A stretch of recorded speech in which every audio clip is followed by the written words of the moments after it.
ఒక్కసారి కొమ్మూరి గోల్డ్ కి కాల్ చేయండి. తాకట్లో ఉన్న మీ బంగారాన్ని విడిపించి మార్కెట్ ప్రైస్ కి వాళ్ళు కొనుక్కుని మిగతా డబ్బులు మీకు ఇచ్చేస్తారు. హాయ్, వెల్కమ్ టు మనం టీవీ. మన టీవీ మన కోసం. తిరుమలలో ఈ ఏడాది 2 బ్రహ్మోత్సవాలు భక్తులను ఆధ్యాత్మిక ఆనందంలో పరవశింపజేయనున్నాయి. ఈ మేరకు తిరుమల శ్రీవారి సాలకట్ల బ్రహ్మోత్సవాలకు టీటీడీ సమాయత్తం అవుతుంది. సెప్టెంబర్ 15 నుంచి 23వ తేదీ వరకు సావాహిక సాలకట్ల బ్రహ్మోత్సవాలు, అక్టోబర్ 12 నుంచి 20 వరకు నవరాత్రి బ్రహ్మోత్సవాలను వైభవంగా నిర్వహించింది టీటీడీ. సో సెప్టెంబర్ 14వ తేదీ సాయంత్రం అంకురార్పణతో వార్షిక బ్రహ్మోత్సవాలు ప్రారంభం కానున్నాయి. బ్రహ్మోత్సవాల్లో ప్రతిరోజు ఉదయం 8 గంటల నుంచి 10 గంటల వరకు, తిరిగి సాయంత్రం 7 గంటల నుంచి 9 గంటల వరకు వాహన సేవలు ఉంటాయి.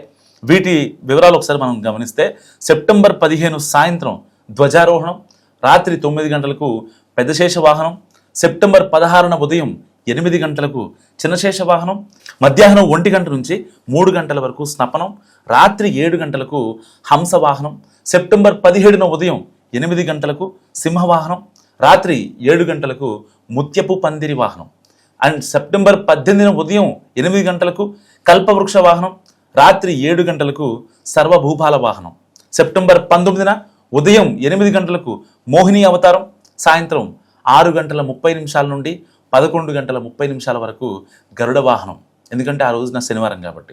అండ్ సెప్టెంబర్ 20న ఉదయం 8 గంటలకు హనుమంత వాహనం, సాయంత్రం 4 గంటలకు స్వర్ణరథం, రాత్రి 7 గంటలకు గజవాహనం, అండ్ సెప్టెంబర్ 21న ఉదయం 8 గంటలకు సూర్యప్రభ వాహనం, మధ్యాహ్నం 1 గంట నుంచి 3 గంటల వరకు స్నపనం, రాత్రి 7 గంటలకు చంద్రప్రభ వాహనం, సెప్టెంబర్ 22న ఉదయం 7 గంటలకు రథోత్సవం, రాత్రి 7 గంటలకు అశ్వవాహనం, అండ్ సెప్టెంబర్ 23న ఉదయం 6 గంటల నుంచి 9 గంటల వరకు చక్రస్నానం, రాత్రి ధ్వజారోహణం.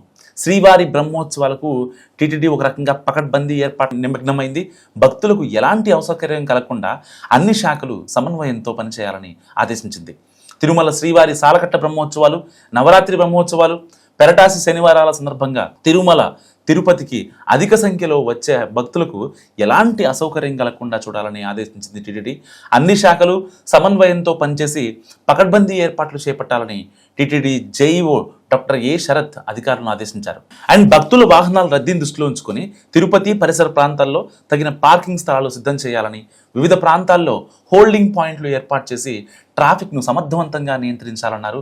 పార్కింగ్, హోల్డింగ్ పాయింట్ల వద్ద తగిన సంఖ్యలో మొబైల్ మరుగుదొడ్లు, స్వచ్ఛమైన తాగునీటి సౌకర్యాలు కల్పించి పరిశుభ్రతను నిరంతరం పర్యవేక్షించాలని అధికారులను ఆదేశించారు.